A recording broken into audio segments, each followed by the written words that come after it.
হরে কৃষ্ণ। আজ 21শে পৌষ, বাংলা 1430 ও ইংরেজি 7ই জানুয়ারি 2024 সফলা একাদশী।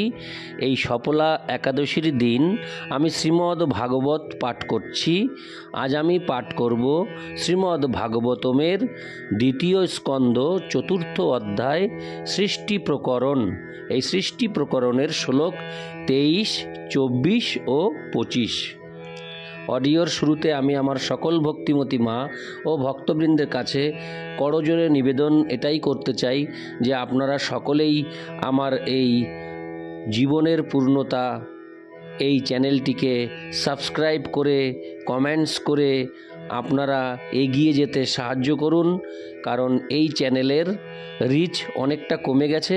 তাই আপনারা রিচ বাড়িয়ে দিন যাতে এই ভিডিওগুলি অনেক দ্রুত বেগে সবার কাছে পৌঁছে যেতে পারে এবং এই চ্যানেলটি যাতে ক্ষতিগ্রস্ত না হয় তার জন্য আপনাদের কাছে নিবেদন জানাচ্ছি। আমি সবার কাছে অন্তঃকরণে আশীর্বাদ চাই, আপনারা আমাকে আশীর্বাদ করুন যাতে আমি আমার জীবদ্দশায় শ্রীমদ্ ভাগবতম পাঠ শেষ করতে পারি। হরে কৃষ্ণ হরে কৃষ্ণ কৃষ্ণ কৃষ্ণ হরে হরে, হরে রাম হরে রাম রাম রাম হরে হরে।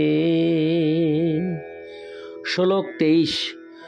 ভূতৈর্মোহ দীর্য ইমা পুরো বিভুর নির্মায় শ্বেতে যদ মুষু পুরুষ ভুঙ্ক্তে গুণান ষোড়শ ষোড়শাত্মক সোহলং কৃষিষ্ট ভগবান বচাংসি মে। অনুবাদ: যে পরমেশ্বর ভগবান ব্রহ্মাণ্ডের অভ্যন্তরে শয়ন করে প্রকৃতির উপাদান থেকে সৃষ্ট সমস্ত শরীরকে উজ্জীবিত করেন এবং পুরুষাবতার রূপে জীবকে তার জড় শরীরের জনক 16টি গুণের অধীনস্থ করেন, সেই ভগবান যেন আমার প্রতি প্রসন্ন হয়ে আমার বাণীকে অলঙ্কৃত করেন। তাৎপর্য: সম্পূর্ণরূপে ভগবানের শরণাগত ভক্ত শুকদেব গোস্বামী পরমেশ্বর ভগবানের প্রসন্নতা বিধানের জন্য প্রার্থনা করেছেন যাতে তার বাণী সফল হয় এবং শ্রোতাগণ কর্তৃক সমাদৃত হয়। ভগবদ্ ভক্ত সর্বদাই সফলভাবে সম্পাদিত সমস্ত কার্যে নিজেকে নিমিত্ত মাত্র বলে মনে করেন এবং তার কোনো কার্যের জন্য কোনো রকম কর্তৃত্ব গ্রহণ করতে অস্বীকার করেন। পরমাত্মা ভগবানের অনুমোদন ব্যতীত যে তৃণেও নড়তে পারে না, সে কথা না জেনে ভগবৎ বিমুখ নাস্তিকেরা সবসময় তাদের কার্যকলাপের সমস্ত কৃতিত্ব দাবি করে।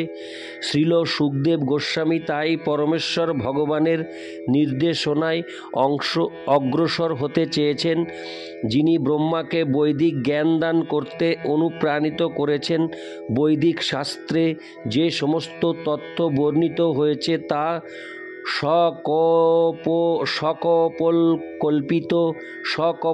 কল্পিত মতবাদ নয় অথবা মনগড়া গল্প নয়, যা অল্প বুদ্ধি সম্পন্ন মানুষেরা অনেক সময় মনে করে থাকে। বৈদিক তথ্য বাস্তবিক সত্যে পূর্ণ বিবরণ, যাতে কোনো ত্রুটি বা ভ্রম নেই।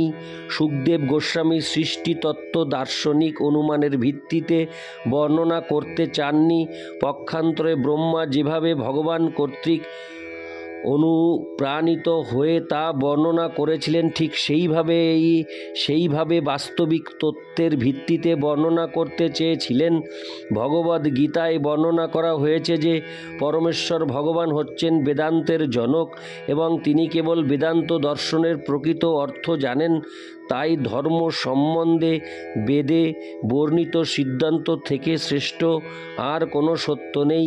এই বৈদিক জ্ঞান বা ধর্ম শুকদেব গোস্বামীর মতো মহাজনদের দ্বারা প্রচারিত হয়েছে, কেননা তারা হচ্ছেন ভগবানের বিনীত সেবক, যাদের স্বনিযুক্ত ব্যাখ্যাকার হওয়ার বাসনা ছিল না। বৈদিক জ্ঞান ব্যাখ্যা করার এইটি বিধি, যাকে বলা হয় পরম্পরা। বুদ্ধিমান মানুষেরা সহজেই অনুমান করতে পারেন কোনো জড় সৃষ্টি চেতনার স্পর্শ বিনা সুন্দরভাবে বর্ধিত হতে পারে না। এই পৃথিবীর শ্রেষ্ঠ বুদ্ধিমত্তা সম্পন্ন মানুষেরা অথবা শ্রেষ্ঠ বৈজ্ঞানিকেরা অত্যন্ত সুন্দরভাবে তাদের মতামত ততক্ষণই কেবল প্রকাশ করতে পারেন যতক্ষণ পর্যন্ত তাদের শরীরে আত্মা বিরাজমান থেকে শরীরকে জীবিত রাখে। তাই সমস্ত সত্যের উৎস হচ্ছেন পরমাত্মা, জড় পদার্থ নয়, যা জড়বাদীরা ভ্রান্তিবশত মনে করে থাকে। বৈদিক শাস্ত্র থেকে আমরা জানতে পারি যে সৃষ্টির আদিতে জড় ব্রহ্মাণ্ডের অভ্যন্তর শূন্য ছিল এবং ভগবান তাতে প্রবেশ করে একে একে ব্রহ্মাণ্ডের সমস্ত উপাদানগুলি প্রকাশ করেন। তেমনি পরমাত্মা রূপে ভগবান সকলের হৃদয়ে বিরাজ করছেন। তাই সব কিছুই তারই দ্বারা অত্যন্ত সুন্দরভাবে সম্পাদিত হচ্ছে। সৃষ্টির 16টি তত্ত্ব যথা ভূমি, অপ, অনল, বায়ু, আকাশ এবং 11 ইন্দ্রিয় প্রথমে ভগবান থেকে প্রকাশিত হয় এবং তারপর জীব কর্তৃক গৃহীত হয়। এইভাবে জীবের উপভোগের জন্য জড় উপাদানগুলির সৃষ্টি হয়।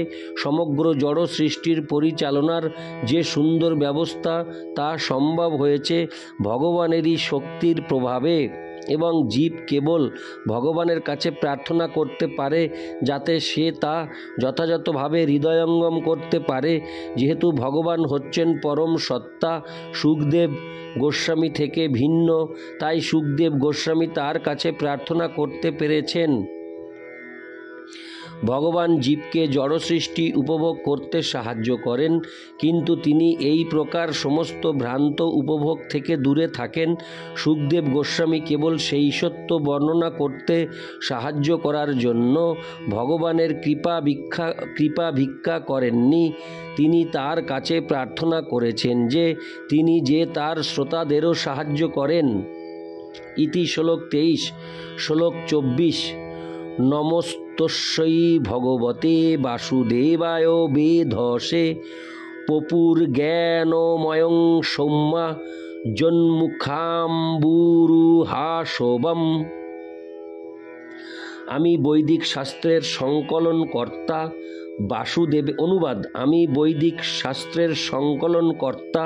বাসুদেবের অবতার শ্রীল ব্যাসদেবকে আমার সশ্রদ্ধ প্রণতি নিবেদন করি।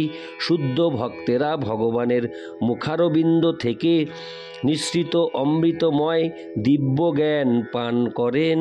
তাৎপর্য: বেধসে বা দিব্য জ্ঞানের সংকলনকারী শব্দটির ব্যাখ্যা করে শ্রীল শ্রীধর স্বামী মন্তব্য করেছেন যে সশ্রদ্ধ প্রণতি নিবেদন করা হয়েছে বাসুদেবের অবতার শ্রীল ব্যাসদেবকে।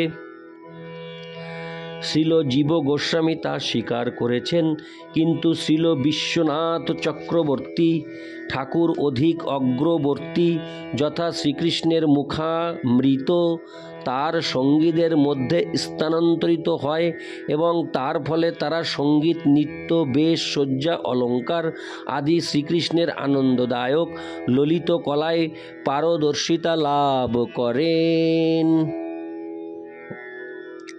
হরে কৃষ্ণ। এই প্রকার সঙ্গীত, নৃত্য এবং অলঙ্করণ যা ভগবান উপভোগ করেন তা কখনোই জড়জাগতিক নয়, কেননা শুরুতেই ভগবানকে পরা বা চিন্ময় বলে সম্বোধন করা হয়েছে। আত্মবিস্মৃত বদ্ধ জীবদের কাছে এই দিব্য জ্ঞান অজ্ঞাত। পরমেশ্বর ভগবানের অবতার শ্রীল ব্যাসদেব বদ্ধ জীবদের পরমেশ্বর ভগবানের সঙ্গে তাদের নিত্য সম্পর্কের কথা মনে করিয়ে দেওয়ার জন্য এই বৈদিক শাস্ত্রসমূহ সংকলন করেছেন। তাই মানুষের কর্তব্য বৈদিক শাস্ত্র বা শৃঙ্গার রসে ভগবান থেকে তার নিত্য সহচরীদের মধ্যে সঞ্চারিত অমৃত ব্যাসদেব বা শুকদেবের মুখপদ্ম থেকে শ্রবণ করার মাধ্যমে হৃদয়ঙ্গম করার চেষ্টা করা। অপ্রাকৃত জ্ঞানের ক্রমবিকাশের ফলে ভগবান কর্তৃক রাসলীলায় পরিবেশিত সঙ্গীত এবং নৃত্যের অপ্রাকৃত কলা হৃদয়ঙ্গম করার স্তরে উন্নীত হওয়া যায়। ভগবানের শুদ্ধ ভক্ত কিন্তু গভীর দার্শনিক আলোচনা এবং রাস নৃত্যে ভগবানের চুম্বনরূপ অমৃত সমভাবে আস্বাদন করেন, কেননা এই দুইয়ের মধ্যে কোনো পার্থক্য নেই। ইতি শ্লোক 24, শ্লোক 25। এই 25 শ্লোকের মধ্যেই দ্বিতীয় স্কন্দ 4th অধ্যায় সমাপ্তি হবে। শ্লোক 25। এতো দেবাত্মভূ রাজনো নারদায় বিপৃচ্ছতে বেদগর্ভোভধাৎ সাক্ষাৎ যদাহ হরিরাত্মন। অনুবাদ: হে রাজন, প্রথম জন্ম থেকেই যার মধ্যে বৈদিক জ্ঞানের সঞ্চার হয়েছিল, তার সেই পুত্র ব্রহ্মাকে ভগবান নিজ মুখে যে জ্ঞান দান করেছিলেন, ব্রহ্মা ও নারদ কর্তৃক জিজ্ঞাসিত হয়ে তাকে সেই কথাই বলেছিলেন। তাৎপর্য: বিষ্ণুর নাভিপদ্ম থেকে যখন ব্রহ্মার জন্ম হয়, তখনই তার মধ্যে বৈদিক জ্ঞানের সঞ্চার হয়েছিল এবং তাই তিনি বেদগর্ভ নামে পরিচিত, অর্থাৎ জন্ম থেকেই যিনি ছিলেন বেদান্ত তত্ত্ববেত্তা। বৈদিক জ্ঞান বা পূর্ণ অচ্যুত জ্ঞান ব্যতীত কেউই সৃষ্টি করতে পারে না। সমস্ত বৈজ্ঞানিক জ্ঞান এবং পূর্ণ জ্ঞান হচ্ছে বৈদিক। বেদে সব রকম তথ্য পাওয়া যায় এবং তাই ব্রহ্মার মধ্যে সমস্ত পূর্ণ জ্ঞান সঞ্চার করা হয়েছিল যাতে তিনি সৃষ্টি করতে সমর্থ হতে পারেন। তাই ব্রহ্মা সৃষ্টির পূর্ণ বিবরণ সম্বন্ধে অবগত ছিলেন।